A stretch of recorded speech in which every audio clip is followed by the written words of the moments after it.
हिंदी की लोकप्रिय कहानियों के चैनल में आपका स्वागत है। आज सुनिए हिंदी की प्रतिष्ठित लेखिका सुषमा मुनीत्र जी की लिखी हुई कहानी दूसरा वर। तो शुरू करें कहानी दूसरा वर। विकास की ओर अग्रसर कस्बा करारी। करारी की 4 पुत्रियों वाला मामूली परिवार। निजी संस्थान के मामूली पद पर कार्यरत बाबूजी का स्तर मामूली है, पर लक्ष्य बड़ा है। पुत्रियों को कुछ दे सकें न दे सकें, पढ़ने का पूरा अवसर देंगे।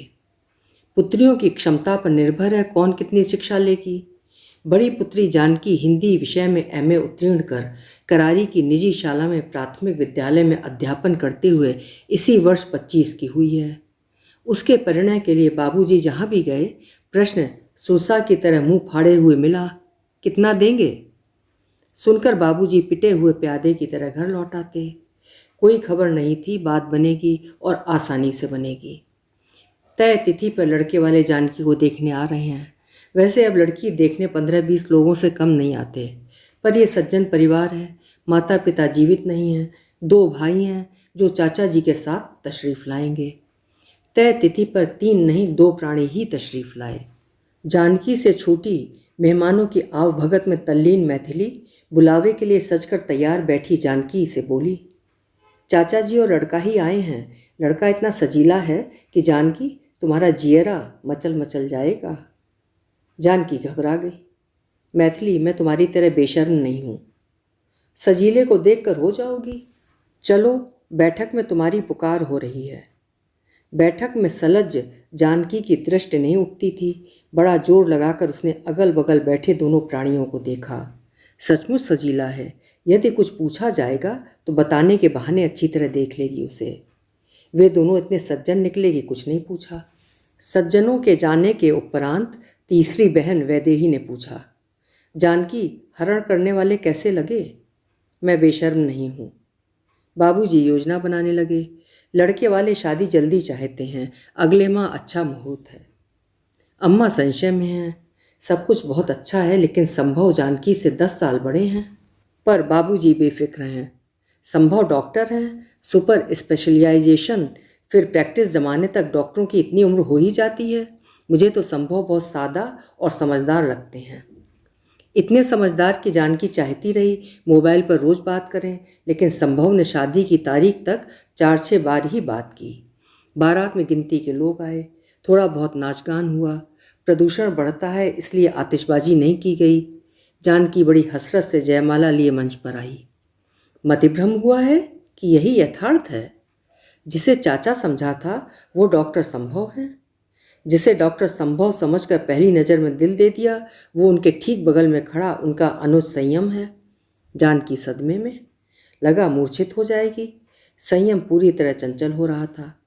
भौजाई जी, भैया को माला पहनाइए। मैथिली भी यथार्थ पर अचंभित थी। उसने भी वही समझा था जो जानकी ने, लेकिन अब स्थिति का सामना करना है। बोली, पहना रही हैं भौजाई जी के देवर जी, थोड़ा धीर धरें। जानकी के हाथों को सहारा देकर मैथिली और वैदेही ने माला डलवा दी। तालियां और ताल, उत्साह और उल्लास, वीडियोग्राफी और फोटोग्राफी। जानकी की भरी आंखों को देखने का अवकाश किसी को नहीं। फोटोशूट के बाद वो अंदर कमरे में ले जाई गई। उसे ससुराल से आए वस्त्र पहनकर चढ़ावे के लिए तैयार होना था। तैयार होने का चाव गायब। अम्मा ने देखा वो बिछावन पर बैठी हिचक कर रो रही है। वे जानती थीं उस दिन चाचा नहीं आ पाए थे। जानकी ने सामान्य कद, सामान्य सूरत, सामान्य रंगत वाले संभव को चाचा और खिली रंगत, उन्नत कद, काठी वाले संयम को संभव समझ लिया है। उन्होंने बाबूजी से कहा था, संभव अपनी उम्र से बड़े लगते हैं, दुबली जानकी अपनी उम्र से कम लगती है। पर बाबूजी ने निर्णय सुना दिया था। लड़के का रूप रंग नहीं, पद प्रतिष्ठा देखी जाती है। अम्मा विवश हो गई थीं। जानकी को इस तरह रोते देख नातेदार महिलाएं पता नहीं क्या अर्थ लगाएंगी। महिलाओं से बोली, जानकी आज पराई हुई, ऐसे मौके पर रोना आ ही जाता है। आप लोग खाना खाओ, मैं इसे चढ़ावे के लिए तैयार कर दूँ। तरबलिया होते ही अम्मा ने जानकी को कंठ से लगा लिया। ना रो जानकी। अम्मा, तुमने मुझे धोखे में रखा। मैं नहीं जानती जानकी तुमने क्या देखा और क्या समझा। संभव की डॉक्टरी अच्छी चलती है, घर में पैसा भरा है। तुम्हें पैसा दिखता है, अधेड़ नहीं दिखता। 35 का लड़का अधेड़ नहीं हो जाता। बाबूजी की हैसियत जानती हो, जो कर सकते हैं कर रहे हैं। ना रो, बात फैलेगी तो कहो बारात लौट जाए, हम तो जीते जी मर जाएंगे। जानकी ने मान लिया विरोध का मतलब नहीं। यदि बारात लौट गई, बहनों के विवाह में भी अड़चन आएगी। जिस संयम को पहली नज़र में दिल दे दिया, वो नफरत से भर जाएगा। छोटी हैसियत वालों को बड़े सपने नहीं देखने चाहिए। सजीले राजकुमार अमीरजादियों को मिलते हैं। वो तैयार होने लगी। संयम फोटोग्राफर को ले आया। भौजाई जी तैयार नहीं हुई, फ़ोटो शूट होना है। मैथिली ने माहौल को हल्का करने की कोशिश की। ठहरिए भौजाई जी के देवर जी, लड़कियों को तैयार होने में वक्त लगता है। वो तो आप लड़के हैं कि कोट पैंट पहना, कंठ लंगोट लगाया, हो गया। संयम मैथिली को देखता रह गया। आप लड़की हैं कि क्या हैं? रिश्तेदारी हो रही है, आना जाना बना रहेगा, जान लीजिएगा हम मैथिली हैं। संयम को संभव के विवाह की लंबी प्रतीक्षा थी। वो पूरी रात संभव और जानकी के चौगिर्द मंडराता रहा। विदाई में भी जानकी को इस तरह घेरे रहा मानो कड़े सुरक्षा दायरे में अपने जनपद संगतपुर पहुंचाकर ही दम लेगा।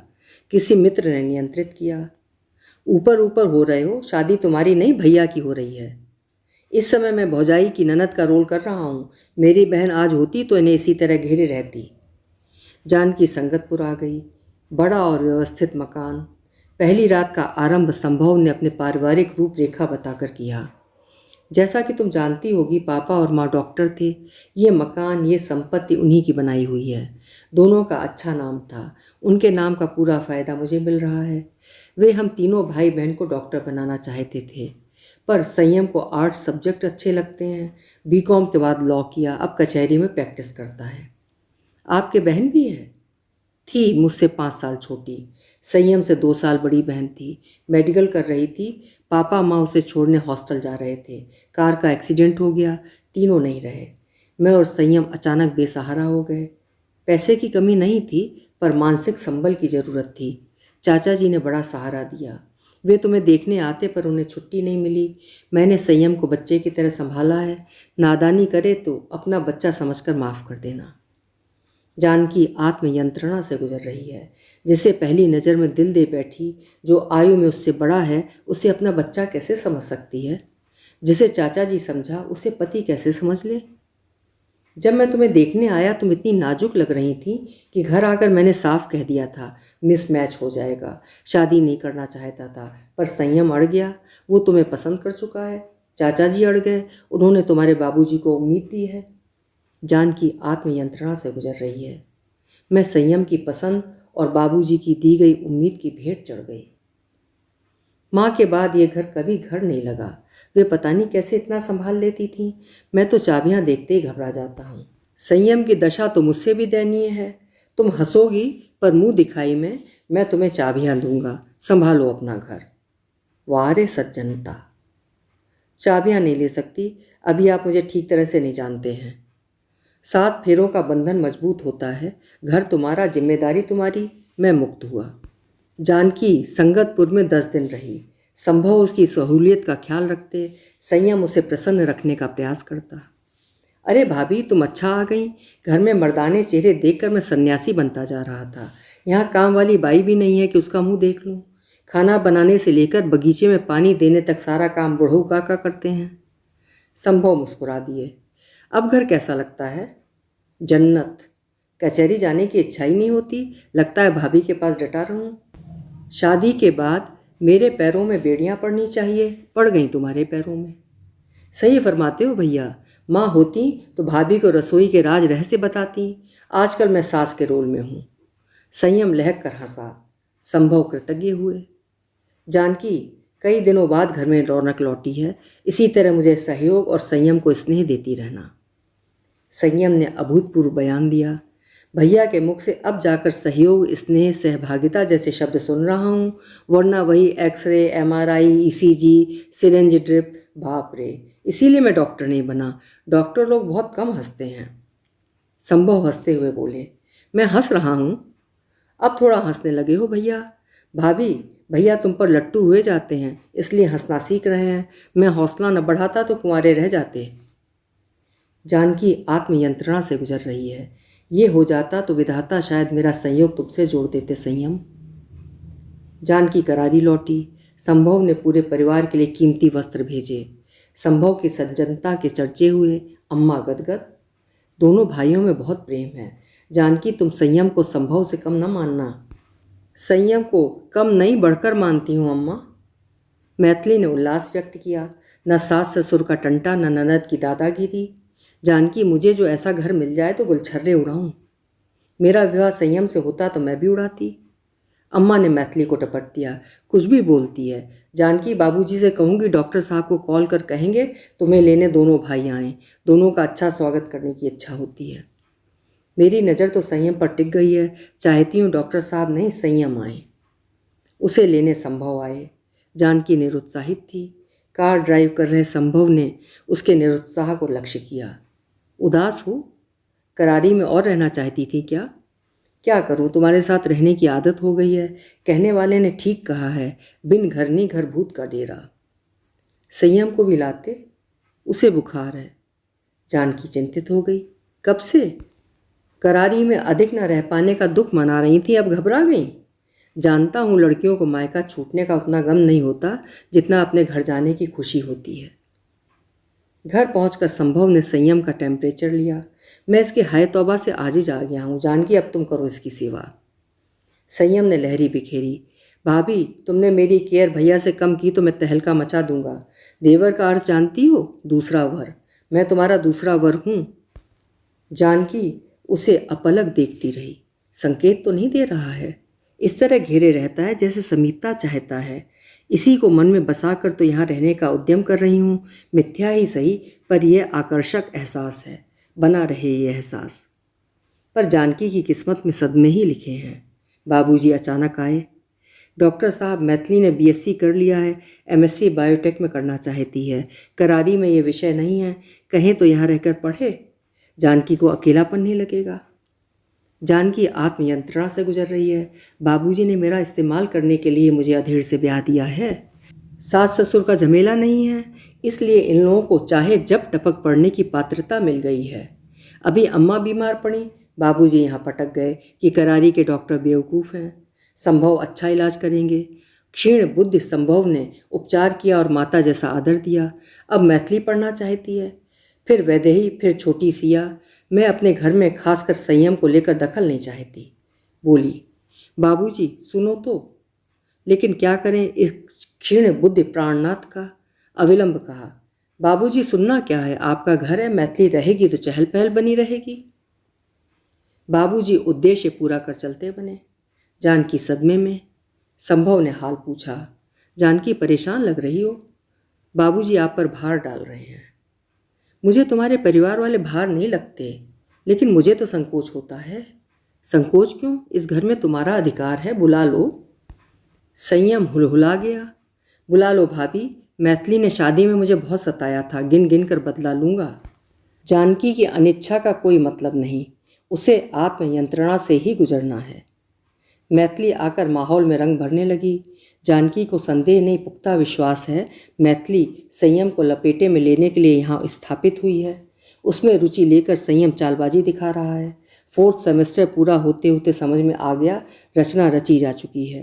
राज खोलने का भार संयम पर डाल 4th सेम की परीक्षा होते ही मैथिली करारी खिसक ली कि उसकी अनुपस्थित में संयम प्रस्ताव पारित करा ले। संयम प्रस्ताव लेकर जानकी के सम्मुख आया। भाभी, कुछ कहना है, कहो। भैया से कहने की हिम्मत नहीं हो रही है, तुम मेरी अर्जी उनके दरबार में लगा देना। समझ रही है जानकी, फिर भी कहा, अर्जी का मजमून तो सुनूं। मैं मैथिली से शादी करना चाहता हूँ। अब तक का सबसे भीषण सदमा। इस तरह चीख कर अभद्रता दिखाते हुए जानकी पहली बार बोल रही है। पागल हुए हो? संयम ने जानकी की हथेलियां थाम ली। उस दिन पागल हो गया था जब मैथिली को पहली बार देखा था। मैथिली प्रेम व्रेम पसंद नहीं करती, जानकी बोली। उसका पूरा समर्थन है, कह रही थी तुम्हारा सामना नहीं कर सकेगी, इसलिए जब वो करारी चली जाए तब मैं तुमसे बात करूं। मैथिली जानकी की निराशा जानती थी, इसलिए दृश्य पर नहीं आना चाहती थी। जानकी रो देगी। देखती हूँ संयम तुम्हारे भैया क्या कहते हैं, कहकर जानकी ने अपनी हथेलियाँ अलग कर लीं। भैया पिता की तरह हैं, उनसे सीधे बात कर मैं मर्यादा नहीं तोड़ सकता, तुम संभाल लेना भाभी। कहते हुए संयम ने फिर उसकी हथेलियाँ पकड़ लीं। जानकी ने छुड़ा लीं। अब यह स्पर्श कपट से भरा लगने लगा है। जानकी आत्मयंत्रणा से गुजर रही है। जिसे पहली नज़र में दिल दे दिया वो मैथिली के नाम की लौ जलाए बैठा है। मैथिली कितनी घाघ है, मेरी स्थिति जानती है, फिर भी जरूर अम्मा ने भेजा होगा कि संयम पर मोहनी डाले, एक और लड़की के हाथ सस्ते में पीले हो जाएं। मैथिली ने ऐसी मोहिनी डाली? नहीं, मुझे मनचाहा नहीं मिला, मैं मैथिली को मनचाहा नहीं पाने दूंगी। जानकी ने संभव से प्रसंग गुप्त रखा, पर दोनों भाइयों की टेलीपैथी विलक्षण है। बिना कहे एक दूसरे का हाल जान लेते हैं। संयम और मैथिली की आपसी मधुर गतिविधियों को संभव ने परख लिया। जानकी, सोचता हूँ संयम और मैथिली की शादी कर दें। जानकी स्तब्ध हो गई। एक घर में दो बहनें ठीक नहीं होंगी। क्यों? यदि न पटी तो बदनामी होगी। देवरानी जेठानी का कलेश सुना है, सगी बहनों का नहीं सुना। मैं देवरानी जेठानी का कलेश ही तो नहीं चाहता। संयम हमेशा मेरे साथ रहे, इसीलिए मैंने उसे वकालत करने का सुझाव दिया। मैथिली भली लड़की है, हमारी भावनाओं को समझेगी। जानकी आत्मयंत्रणा से गुजर रही है। संभव संयम को प्रमुखता दे रहे हैं, संयम मैथिली को। मेरा कोई वजूद और वर्चस्व नहीं है, शिथिल स्वर में बोली। तय कर लिया है तो मुझसे क्यों पूछते हैं? संभव ने उसकी शिथिलता को लक्ष्य किया। परेशान हो? सिर में दर्द है, सोना चाहती हूँ। बाकी चर्चा फिर कभी, आराम करो, संभव ने कहा। जानकी लेट गई। संभव उसका सिर दबाने लगे। अप्रिय वार्ता और अप्रिय स्पर्श। संभव समझते क्यों नहीं, मुझे ना ये पसंद है ना इनका स्पर्श। आप थके हैं, सो जाइए। थका हूँ, पर तुम्हारा काम मेरे लिए सबसे पहले है। संभव की घेराबंदी से मुक्त होने के लिए उस सोने का अभिनय करने लगी। उसे सोया समझ संभव सो गए। जानकी को आज नींद नहीं आएगी। खुद को असहाय अनपेक्षित पा रही है। संभव की संगत नहीं चाहती, पर वे अपनी सदाशयता में उसके समीप आना चाहते हैं। संयम की संगत चाहती है, पर वो पकड़ से छूटता जा रहा है। अब उसके व्यवहार में रोमांच नहीं, कपट का आभास होता है। डे 1 से मैथिली को पाने की योजना बना रहा था। योजना सफल हो इसलिए भाभी भाभी कर उसकी खुशामद करता रहा। जानकी को अब कुछ भी रुचिप्रद नहीं लगता। मन भटका सा रहता है।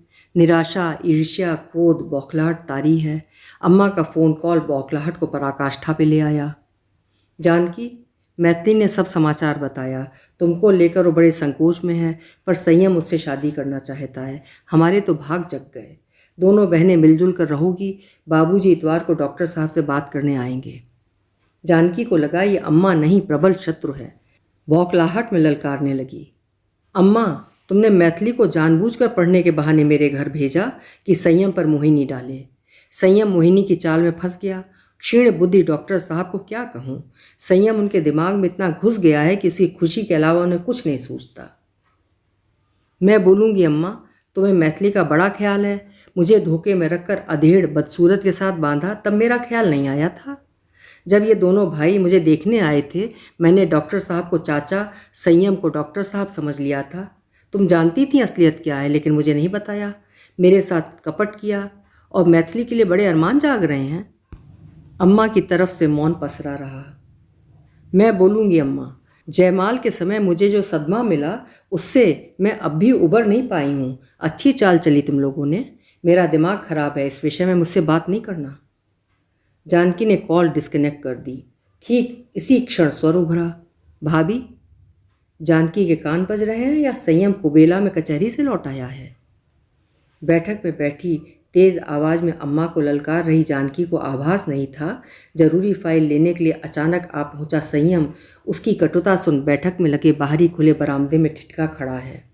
इसके आने की आहट नहीं मिली या दबी चाप से बैठक में दाखिल हुआ है। जानकी को लगा किसी ने उसके पैरों तले की जमीन खिसका दी है। संयम, तुम जल्दी आ गए। फाइल भूल गया था। पानी पियोगे? हाँ। जानकी के प्राण पहुरे। संयम ने टेलीफोन वार्ता नहीं सुनी, सुनता तो प्रतिक्रिया जरूर देता। लेकिन जानकी महसूस करने लगी है संयम बहुत बदल गया है। कुटनी मैथिली करारी क्या गई, संयम की हंसी ही ले गई। संयम, देख रही हूँ परेशान रहते हो। मैथिली की याद आ रही है? उससे मेरा कोई वास्ता नहीं। शादी नहीं करोगे? नहीं। क्यों? अम्मा से तुम जो बातें कर रही थी सुनकर शादी से मेरा विश्वास उठ गया। शादी के समय तुम्हारे मन में जो भी था, पर भैया के इतने अपनेपन को देखकर तुम्हारी धारणा में बदलाव नहीं आना चाहिए था। अधेड़, बदसूरत। भैया में इतने गुण हैं, पर तुम इस मामूली बात पर अटकी हो कि वे खूबसूरत नहीं हैं। तुम तो बहुत खूबसूरत हो, पर दिल साफ नहीं है, तो तुम्हारी खूबसूरती किस काम की है? कपट तो हम लोगों के साथ हुआ है। सोचता था तुमने भैया का जीवन परिपूर्ण कर दिया है, उनकी भावनाओं को समझती हो। सब ढोंग। भैया हमेशा मुझसे कहते हैं मुझे फुर्सत नहीं मिलती, संयम, तुम अपनी भाभी का ख्याल रखा करो। मैंने तुम्हें इतना मान सम्मान दिया, ख्याल रखा, छी। संयम सुनो तो, तुम सुनो। मिसमैच होगा सोचकर भैया शादी का मन नहीं बना रहे थे। मैं अड़ गया। मुझे तुम बहुत अच्छी लगी हो। अफसोस, मैं गलत था।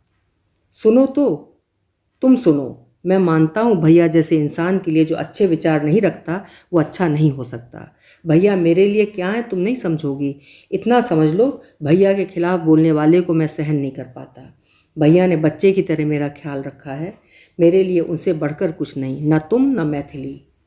संयम, मैंने तुम्हारे भीतर का कालापन देख लिया, पर भैया को मत दिखाना। वे तुम पर विश्वास करते हैं, उन्हें तकलीफ होगी। उनके सामने मेरे साथ सहज व्यवहार करती रहना, मैं भी नाटक करता रहूँगा। नहीं करूँगा तो भैया को कारण क्या बताऊँगा। संयम वहाँ से चला गया। जानकी आत्मयंत्रणा से गुजर रही है। संयम की आंखें सुलग रही थीं, शब्द लड़खड़ा रहे थे। कितना अपमानजनक है। भाभी भौजाई रटने वाले जिस देवर ने एक दिन दूसरा वर होने जैसी बात की थी, आज उसे भाभी कहने से भरपूर बच रहा था। अभी आप सुन रहे थे सुषमा मुनींद्र जी की लिखी हुई कहानी दूसरा वर। कल मिलेंगे फिर किसी उम्दा कहानी के साथ। आपका समय शुभ हो।